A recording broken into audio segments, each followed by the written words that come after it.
Welcome to Drum and Drummer, a podcast focused on drums, drumming and drummers. I'm George Pickering and that's Ben Winty, and we are both professional drummers in this business we call music. So stick around and join us as we pass the time whilst trying to stay in time. That's a good business decision, George.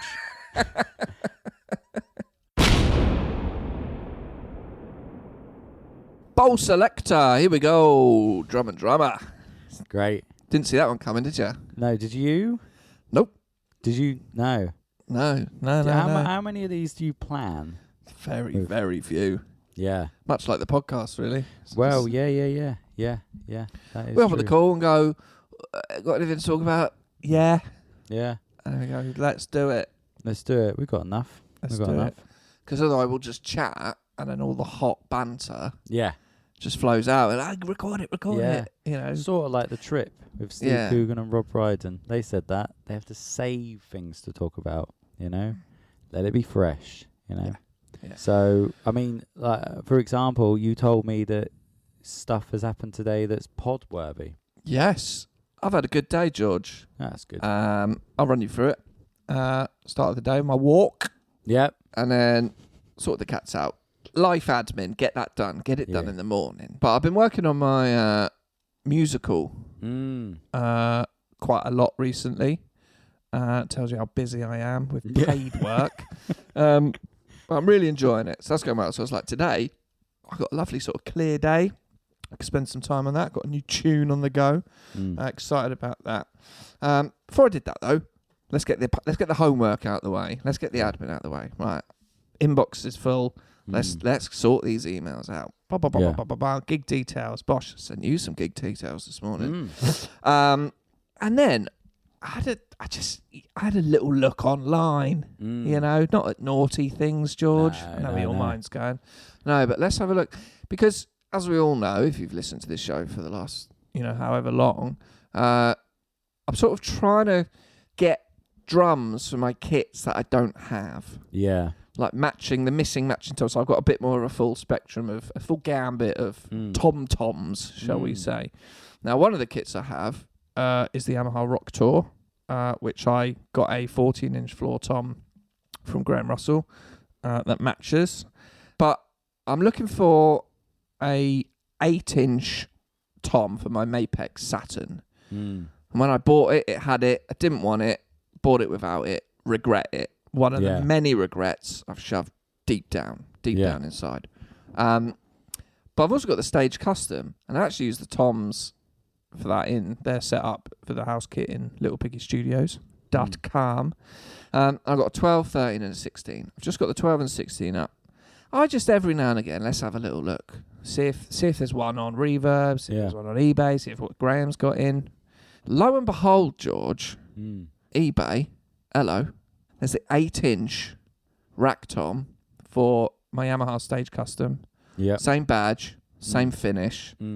Right. Okay. But hang on. So, didn't you say it was 12, 13, 16? Yes. So you're missing out 10. Is that intentional? Yes, and 14. Now, there is a 14, but it's in America. Right, yeah. I'm not gonna risk that at all. And there's the 8-inch. Now, you're right, George. I am missing the 10. We'll get on to that. Yeah. But with all my kits, I don't have any 8-inch toms. No. So I was like, well, if I want to do some epic fills, then, and I fucking love little toms. I got my mate Jamie Toms. He's little, love him. Yeah. And I put that into drum mod as well. I love a 10-inch rack tom. Yeah. Redo. That's that sort of redo. Yeah. Anyway, so there's the 8-inch tom. Priced, in my opinion, quite high. Yeah. But I wanted it. So I sent a message. Well, first of all, where is it? Yeah. It's only in bloody Bognor Regis. Oh, wow. Only in bloody Bognor Regis, isn't it? That's all right. So I sent the seller a message. Hey, will you take 140? No, I said, will you take 130? How much was that for? It was up for like 185, just under 185. And even, 130, 140 is quite high because you can get a brand new one. You get a kit. Yeah, well, yeah. It wouldn't be good. But Wouldn't be good. But you know, you can get a brand new. But I want the matching badge. Yeah. I want the matching. You know. So I sent him a message. Hey, we take 130 cash, and I'll come collect it. He said 140. You got yourself a deal. I said let's do it. Yeah. I said when can I come grab it? He says I'm at home today. Yeah. I said right, bosh. Probably like a retired Butlins drummer. Well, you're sort of wondering. You know, it's eBay as well, isn't it? Like, will I get murdered? Is this a good idea? Yeah. You know, it's a weird Bognor. concept, isn't it?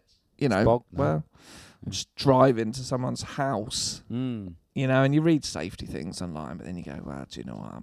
I'm a big guy, and if this is the end, what a great story it's been. Yeah. What a way to go out, you know. Yeah. And you could do an episode on your own. Yeah. You died going to get an 8-inch rack tom. I think in terms of your death, because we're all going somehow, and more than likely you don't really know how you're going to go, you know? Unless you're on your deathbed and you're like, yeah, that's probably it. But aside from that, you know, it's hard to say. So, yeah, if I did the tribute to Ben Winty episode, you know, that's a good... it's not a good death, murdered by a man who's supposedly sending you a drum. Yeah. You know? Yeah. But, you know, if you got... It's better than choking on a sausage and bean panini, you know? Yeah, specific, but yeah. Very specific. Yeah. Anyway, so I said to him, I can be there at 2:00. Great. So off I got in the car, and I'm driving to bloody Bognor Regis. Yeah. But you go, well, was this today then? This is literally today. Fuck it hell. I saw it this morning, put the offer in, we agreed a deal, Yeah. so I'll be there at 2:00, gave me his address. I thought, brilliant. What a lovely way to spend the afternoon. So popped in the car, off I went, rang the doorbell. Yeah. You know, but you think, what am I walking into? Is this a young drummer? Is this an old drummer? What's the situation? What was the house looking like from the outside? Lovely. Yeah. So This you was can a trust this that, can't this you? was a lovely part of Bognor. Yeah. You know, I had a goosey on Google Maps. You're like, yeah, this is okay. Yeah, yeah, this is fine. Yeah. And anyway, you know, the postcode's on my phone. If I do die, track it down, easy. Did you use that to your advantage? Go, this is a really nice... Do you need 140? You clearly have another job that Yeah. isn't drumming. Yeah. Because drummers don't have this house. Yeah. You know. Hey, there it is. But there it is. So I got the matching. That is small, isn't it? That It is small. It's so small. It's great. Yeah. So it's in pretty good nick for, you know, a drum that's 20 odd years old. But we had a lovely chat. Nice. We had a chat for about 40 minutes. Gave him a card for the podcast. Said Of course. Yeah. if you like drums, check out this. Yeah. And we had a chat and we found lots of things in common. Bald man plays the drums. Mm-hmm. Dad dropped dead at 67. I mean, the same similarity. age. The similarities. How the hell did you get to that in a conversation? Why are you buying this, Tom? Wow. Well, we kind of got in the roundabout way because, before I get onto that, Yeah. I said, you know, I was telling him I'm looking for sort of like the missing toms in my kits now. I said, I've got the 12, 13, 16. I've seen a 14 in America, but I probably won't get that. So I'm looking for the 8 and the 10. And he said, well, I do have the 10. Wow. I said, oh, okay. He said, but I use it in a bit of a Frankenstein because he's just sort of switched to like a Questlove bop kit. Yep. For gigging because, you know, smaller. And you get to that age. How old is he then? But I'd say he looked great shape. Yeah. Great looking chap. Yeah. I reckon between me and you. More towards me. Yeah. Like 37-ish. I'd 38. say 37. Yeah. Yeah. Mortgage advisor. That's where the house has come from, isn't it? Yeah. Do you know what I mean? Well, he knows what he's doing. If he's He knows what he's doing. Yeah. Yeah. Oh, I need help with my mortgage. Oh, I can help you with that. Yeah. Whatever his name is. So I said to him, he said, well, yeah, he said he's using, he did have the 10 listed, he said, but he's using it on his bop kit, but it's the only drum that doesn't match the rest of his kit. Right. So he's like, I'm trying to find the matching 10-inch to his kit. Oh, shit. And I said to him, whenever you're ready to sell that 10-inch, give me a shout. Yeah. Like, give me a shout. I will buy it from you. Yeah. And I said, look, message me for eBay. I said, look, or Because this is the weird thing with eBay. Like, it's an element of trust, isn't there? That you're doing a dirty deal out on the streets of Bognor Regis. Yeah. You know what's going to go on. Because I said to him initially, I said we take cash, and he said prefer bank transfer. So that's fine. But I took the cash anyway, just in case. And basically, he's probably had issues with cash from eBay sales in the past. But because I'd like given him the podcast thing, and like he was like, oh yeah. He could trust me. Yeah. I've got your card now. Yeah. I know exactly I know everything about the last 5 years of your life. Exactly. Now. Took a long time to listen to it, but yeah, I know everything about you. So I said, look, well, give me a shout and, message me on eBay. And anyway, we swapped numbers. So I gave him my number, my name, and he rang me. And then I went onto my recent calls to save his number. But my phone recent calls is so many unknown numbers. 1, spam, but just 2, care homes, doctors, mental health teams, pharmacy, So I just said, I'll put your name in. Can I just double check? Because I've got so many.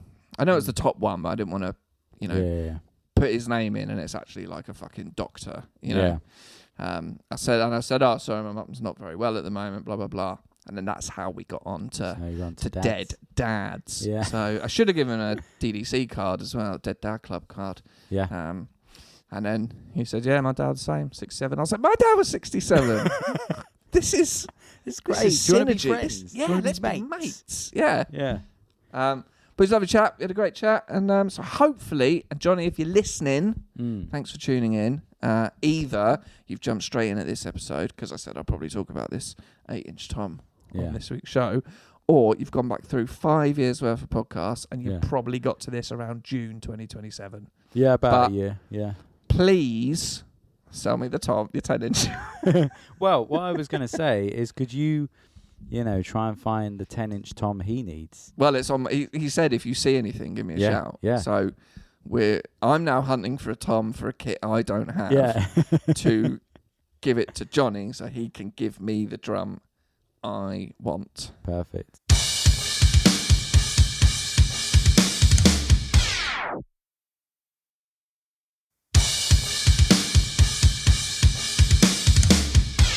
How are you, George? Yeah, good. Tired. Yeah? Always tired, boy. Always tired. I'll sleep in October, I reckon. But, I mean, I worked until Friday last week and then gigging Saturday, Sunday, Monday. Whoa, Saturday, Sunday, Monday? Monday. So let's start with that's the rare triumvirate of gigs. However, but, don't get excited too quickly, because last night's gig I wasn't paid. Right. So that's a good business decision, George. No, it was... you obviously remember Dutch... Don't tell the mortgage advisor that. Yeah, exactly. I will tell the tax man, though, and be like, well, that makes sense. I'll still claim for the meal. Yeah. Yeah. It's not a bad idea. Pro rata.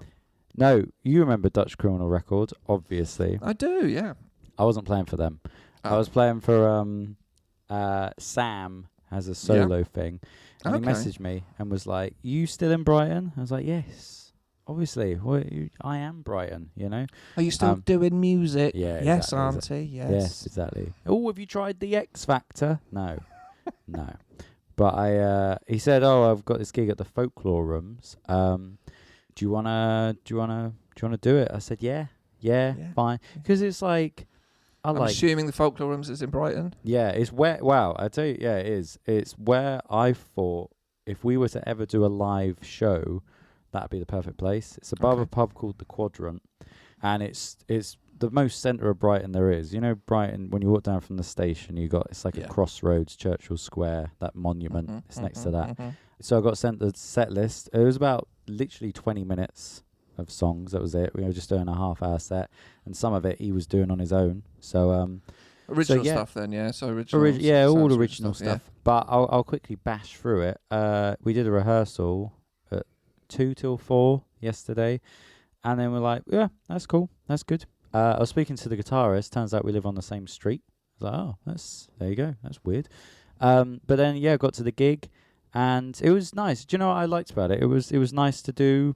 It was nice to do one of them again. I haven't done an original gig in a while, And I don't feel like I've been to a gig like that in a while. You know, where you've got other bands on before and stuff, and yeah, and it you know, it's weird because obviously I'm very lucky to get paid for the gigs I do and to play with, you know, amazing musicians all the time. And I told someone, I was like, oh yeah, I've got a gig on, you know, Monday or whatever. And they're like, oh, you know, it's money in it. Like, even if you're not, I was like, well, it's actually not, you know. And they were like, almost like, why are you doing it then? I was like, well, do you know what? Like, for years, all gigs were like that, you know? And I often enjoyed them. And I had a lovely time last night, you know? And he was like, I'm really sorry I can't pay you. You know, I've made quite a loss on this gig, to be honest, you know? I was like, it's fine. Like, it's like, you know, I walked to the rehearsal, walked to the gig, did the gig, done by 10, walked home. But that's what I had to tell you about the walking. So this is kind of more interesting to me and maybe to you than the gig itself. So the rehearsal was at Brighton Electric, which is on Google Maps, 1 hour and 5 minute walk, you know, from my house, my flat. And I was like, I could get a bus, or because I'm trying to get my steps in, I'll walk there, you know? Right, okay. I was like, that's fine. An hour walk, that's fine. However, an hour walk with like a kick pedal and a snare and your cymbals, it's like there was a lot of like stopping. But at the same time, I was going, my arms are going to feel great. Not great. They'll look great. They'll feel like shit, you know? But yeah, by the end of the day, 15,000 steps. So, you know, look at that. You do the math. So I was a bit knackered by the end of it all. But yeah, it was good. But it was, I'll tell you, so this is in terms of drumming, the main thing to talk about was I played so deliberately light and soft. You know, when I did the rehearsal, I turned up and I was like, well, there's no need to whack it. Like all the songs were quite just slow, and I don't know, you didn't need to be doing rim shots and like hitting the fucking burying the beater and the kick and the kick. And I was like, well, you know, when we get to the gig, I'll see how I feel. And I was just, you know, heel down on the kick drum. For listeners that aren't drummers, when you play loud or hard on the drums, your heel is up to really bury the beater, or, you know, at least get that attack. But I was just like, I'm just going to try, because it's a small room as well. It's a small room. The songs don't need it loud. So I was just like, and I actually said to the sound man, I've never had to say this to sound man before, but I was like, am I too quiet? Like, do I need to play harder? He was like, no, it's all, you know, it's all sounds balanced, like the way you're playing, like the kick and the snare and everything. Like, you know, he's like, if you start to play the kick louder when you get to the gig, then I'll turn it down. But it was really nice. It was nice to just play a gig, and I don't know, because I think the reason why you play loud, especially at those sorts of venues where you might not have good monitoring or whatever, is because you can't hear anything. You know, we've both done those gigs in our punk bands or whatever bands when we were teenagers and like into your 20s or whatever and into your 30s, where it's like you're competing against like big guitar amps and speakers, and when you're playing the kick pedal, you can't hear it, you can't feel it, you're just like, there's nothing there. So you're like, fucking, where's my, I can't, there's no feeling from the drums. Whereas it was just quiet, and it was like, I don't need to, it would be rude to play loud. So it was actually quite nice, you know. So yeah, I had a lovely gig with them. But the day before, I had a gig in Chichester. We did one of the summer in Nashville gigs with the Laney lot. And it was great because it was the first time a lot of people had come to see it, you know, like mates, you know. I was like, I just put as many guest list places as we had. I used them up, and then other people bought tickets, and it was just nice. But do you know what? It was funny. It was like, it was a different vibe because I'm used to doing these gigs, and you turn up and you get set up and you do the gig. You're like, oh, that was a cool gig. I guess I'll go and wander about on my own for a bit, or maybe I don't know, hang out with Chris or Milos or Jimmy or whatever. But like when you got all your friends and family there, it's like, it's a different kind of vibe. Like, right, is everyone having a good day? Like, where is everyone? Like, who do I need to talk to? Did you get the classic, like, your mates going, what time are you on? Where do I get there? Yeah. Where do I park? Yeah. Well, that's another thing, because they was all on the guest list, and I was worried that it wouldn't work, you know? Like, what if they get there and then they can't get in? So yeah, we were on at 2:40, and some people turned up late, and they were like, "Oh, we're just leaving now. It's like, 1:45." I was going, if you can't get it, I can't, and you're trying to, I think that was like the difference. It's like, usually it's like you get there 2 hours before and then all you're thinking about is the gig. Whereas this, it was a bit like, oh, fuck. And a few mates were like, you all right? I was like, it's just a lot. It's like, it was like a mad gig. Apparently there was 4,000 people there. And so you finish and it was, and we ran over. So I had that thing that I hate, but I get, where the drummer for the next band is like kind of passively aggressively putting his stuff on, like whilst I haven't got my snare off and he's putting his I'm like, can you just wait? Give me 1 minute, because I can do this quickly. And then I get off and then it's like, right, let's all take photos. And then I put my stuff in the car and then I get out and they're like, right, now I need to find everyone, I was super grateful to everyone turning up, but it was a bit like, whoa, it's just like. Did you have that worry as well? I have it like, it's when I played in Gunwharf last summer with Decade and Wonder Year. It was like a public gig. And obviously it's like in Portsmouth. It's very rare you do a public show. So like family would come in and it was like, it's original lineup. So that's, don't have to worry about that. Yeah. But B, you're like, not even in terms of like the crowd in terms of if it's a good gig, but you're like, this is the really rare chance for friends and family to see me do what I do week in, week out. I want them to go, that was fucking great. Yeah.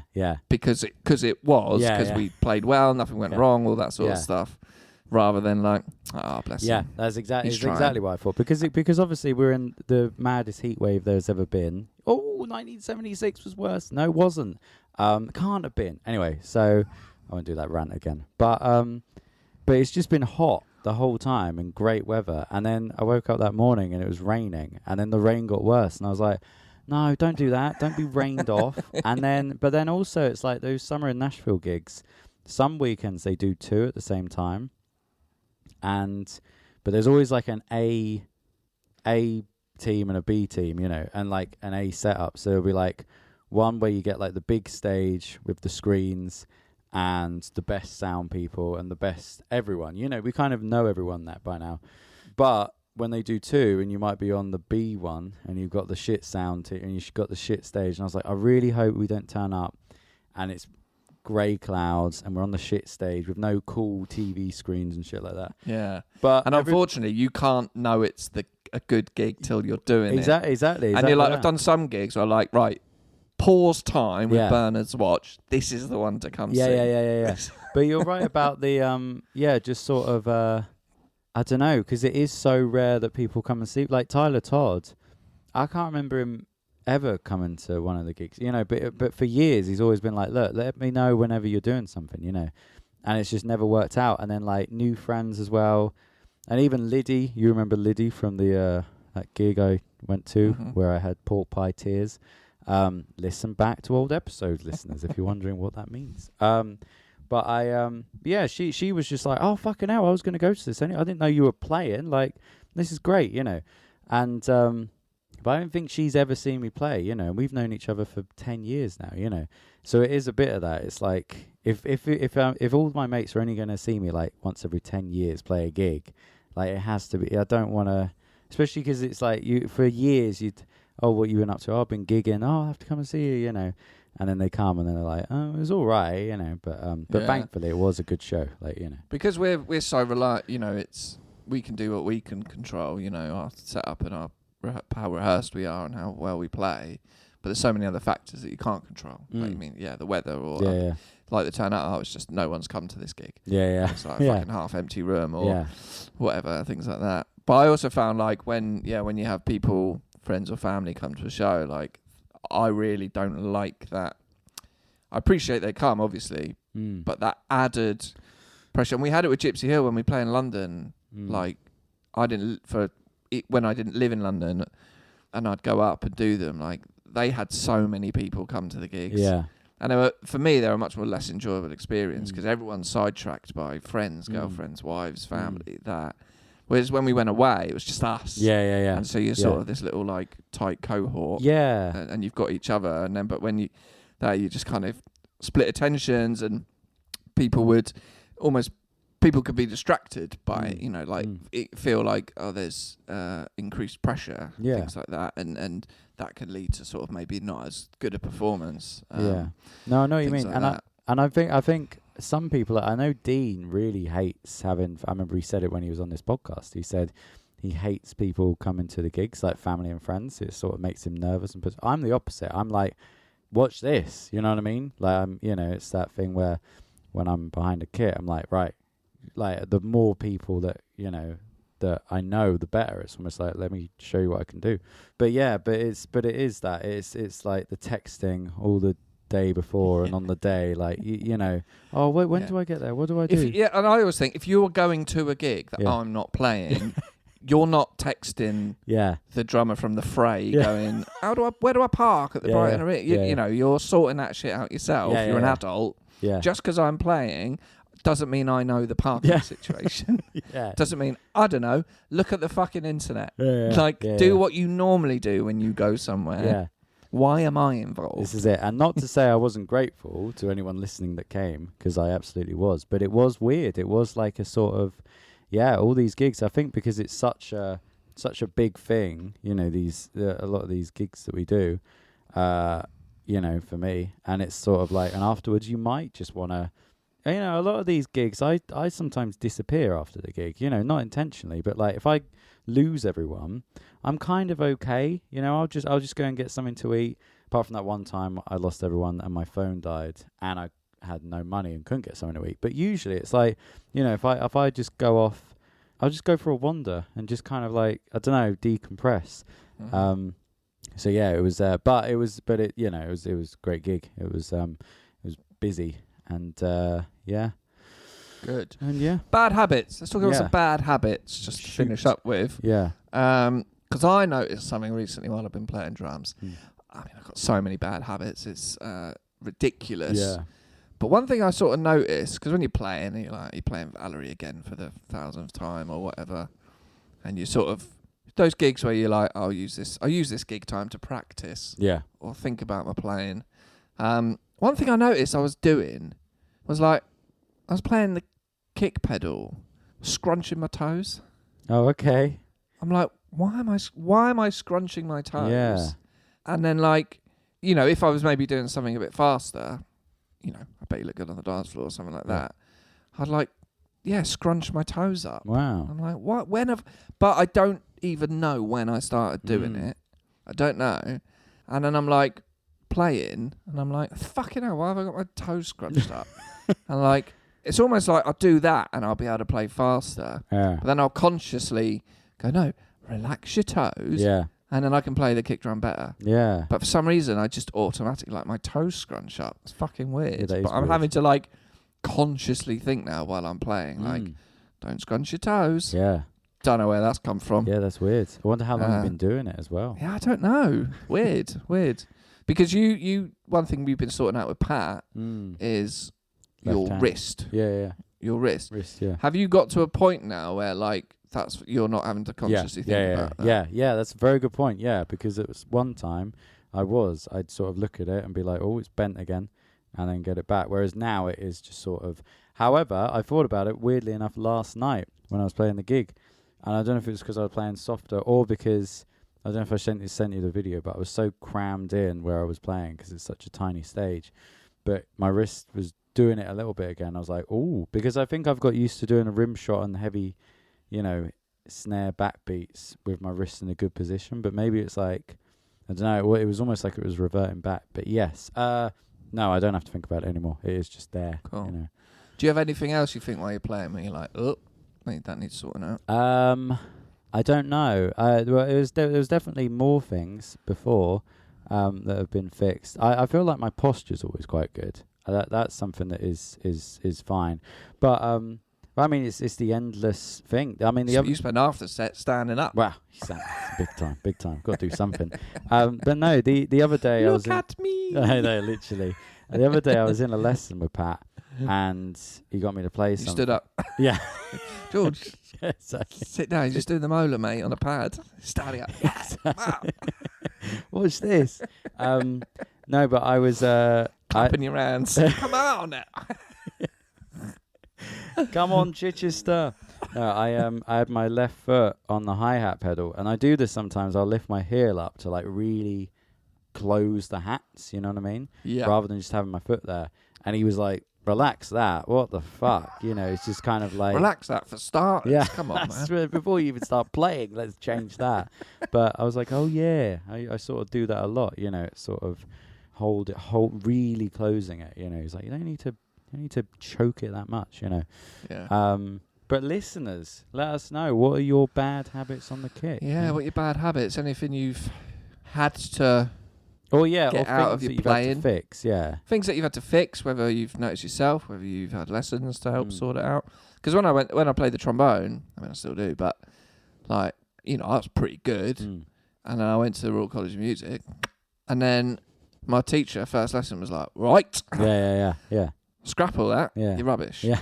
And it was like, right, you're holding it wrong. Yeah. You're standing like shit, and your mouthpiece isn't in the centre of your mouth. Yeah. You're like, right, okay. Yeah. Let's sort that out. Yeah, literally. And sometimes you don't even notice you're doing these things. No, of course you don't. But I was like, why the fuck are my toes scrunched up? What am Yeah. I doing? Anyway, should we wrap up there? Yeah, wrap up there, boy. Let's wrap up there. Thanks for listening. Drumanddrummerpod@gmail.com. Get in touch. What are your bad habits? Yeah. At Drum and Drummer Podcast on Instagram, jumpcharts.co.uk. Johnny, thank you very much for the 8-inch rack tom. It was lovely to meet you today. Please sell me the 10-inch. Yeah. I guess we'll see you next week. Yeah, maybe with a guest. Whoa. Okay. Yeah. He's all right. Can't remember which one I had lined up, but one of them was in hospital. So any old excuse not to be on this show. He's literally any excuse. Yeah. Well, we hope they're doing well. I think we'll be he on is. the show very soon. Yeah, I'm sure it's fine. Thanks for listening. We'll see you next week. Goodbye. Bye. Thank you for listening to Drum and Drummer. You can find us on Instagram at Drum and Drummer Podcast. And you can send us an email to drumanddrummerpod@gmail.com. Remember, just pick up the sticks and twat it.